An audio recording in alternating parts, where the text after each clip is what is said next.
کرتے ہو کہ اللہ پر ایمان رکھتا ہوں، تو آپ کو سرٹیفکیٹ دینا ہوگا کہ آپ کس سے محبت کرتے ہو؟ رسول اللہ صلی اللہ علیہ وسلم سے۔ ان کی بات حرف آخر، ان کی بات آنے کے بعد اب ہم آگے نہیں بڑھ سکتے۔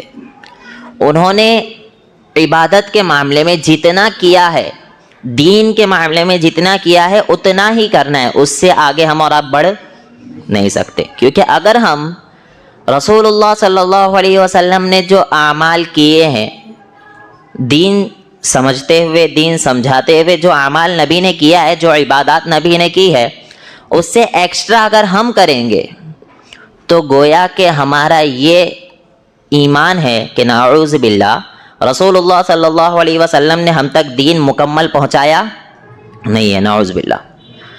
جبکہ ہمارا عقیدہ یہ ہے، اللہ نے آیت نازل کی الیوم اکملت لکم دینکم، اللہ نے دین کو مکمل کر دیا ہے۔ اور میں نے تو جب ایک مسلمان دعویٰ کرتا ہے اسلام پر عمل کرنے کا، تو اس کے لیے ضروری ہے کہ وہ سرٹیفکیٹ دے کہ وہ محمد الرسول اللہ صلی اللہ علیہ وسلم سے محبت کرتا ہے، اور محبت بھی اسے کہتے ہیں کہ جو نبی نے کیا وہ کروں گا، جو نبی نے نہیں کیا وہ میں دین سمجھ کر کرنے والا نہیں ہوں۔ کیونکہ آپ کو کہا جائے گا نبی تو ایروپلین میں بیٹھے نہیں ہے، نبی تو فور ویلر میں بیٹھے نہیں ہے، نبی تو بریانی کھائے نہیں ہے، کہیں نہیں ملتا ہے، نبی تو چاول کھائے نہیں ہے۔ یہ وہابی پاگل ہے سب، یہ بدعت بدعت بدعت بدعت کرتے رہتے۔ ان سے پوچھو ذرا بریانی کیوں کھا رہے؟ نبی کھائے نہیں کھائے، نبی تو کیوں کھا رہا؟ بدعت ہے، رک جا۔ ان کا ایک مولوی بہت مشہور ہے، وہ کیا کہہ رہا ہے؟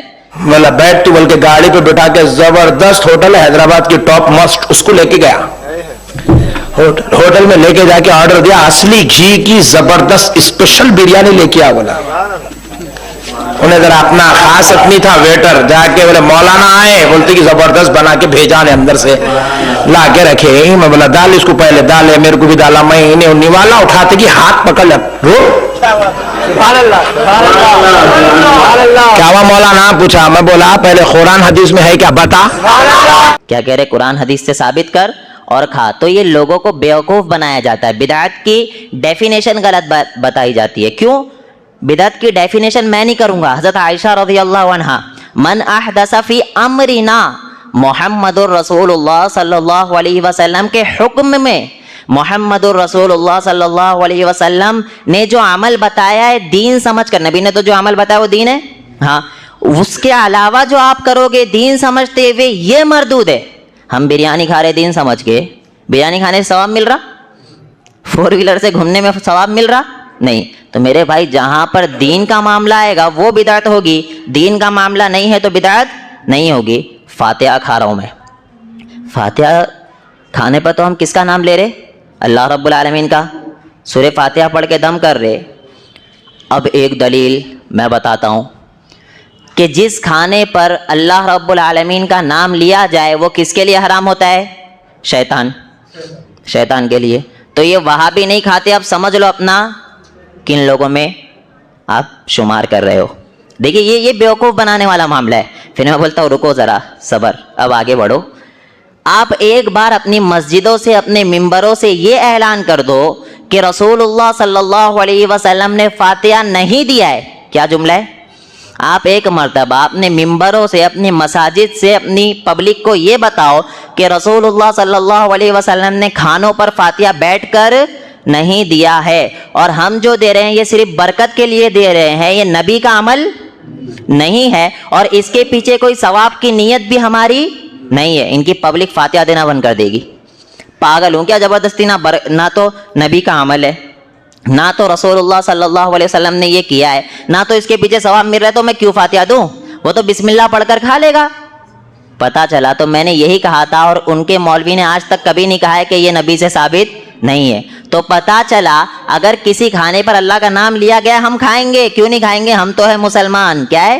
مسلمان۔ نبی کا جس کھانے پر اللہ رب العالمین کا نام لیا گیا وہ ہم کھائیں گے۔ رکیے، صبر۔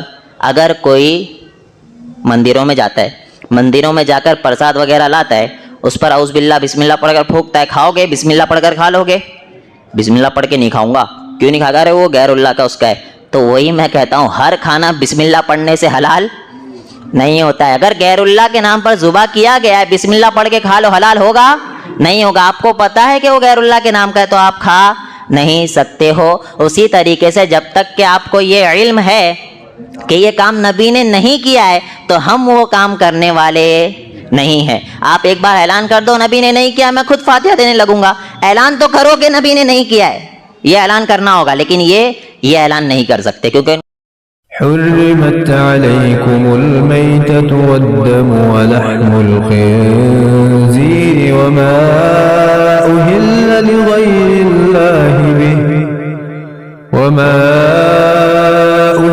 لغير الله به والمنخنقة والموقولة والمتردية والنطيحة وما أكل السبع إلا ما ذكيتم وما ذبح على النصب وأن تستقسموا بالأزلام ذلكم فسق. اليوم يئس الذين كفروا من دينكم فلا تخشوهم واخشون اليوم أكملت لكم دينكم وأتممت عليكم نعمتي ورضيت لكم الإسلام دينا فمن اضطر في مخمصة غير متجانف لإثم فإن الله غفور رحيم. تم پر مردار جانور اور خون اور سور کا گوشت اور وہ جانور حرام کر دیا گیا ہے جس پر اللہ کے سوا کسی اور کا نام پکارا گیا ہو, اور وہ جو گلا گھٹنے سے مرا ہو, اور جسے چوٹ مار کر ہلاک کیا گیا ہو, اور جو اوپر سے گر کر مرا ہو, اور جسے کسی جانور نے سینگ مار کر ہلاک کیا ہو, اور جسے کسی درندے نے کھا لیا ہو, الا یہ کہ تم اس کے مرنے سے پہلے اس کو ذبح کر چکے ہو. اور وہ جانور بھی حرام ہے جسے بتوں کی قربان گاہ پر ذبح کیا گیا ہو. اور یہ بات بھی تمہارے لیے حرام ہے کہ تم جوئے کے تیروں سے گوشت وغیرہ تقسیم کرو. یہ ساری باتیں سخت گناہ کی ہیں. آج کافر لوگ تمہارے دین کے مغلوب ہونے سے نا امید ہو گئے ہیں, لہذا ان سے مت ڈرو اور میرا ڈر دل میں رکھو. آج میں نے تمہارے لیے تمہارا دین مکمل کر دیا, تم پر اپنی نعمت پوری کر دی, اور تمہارے لیے اسلام کو دین کے طور پر ہمیشہ کے لیے پسند کر لیا. لہذا اس دین کے احکام کی پوری پابندی کرو.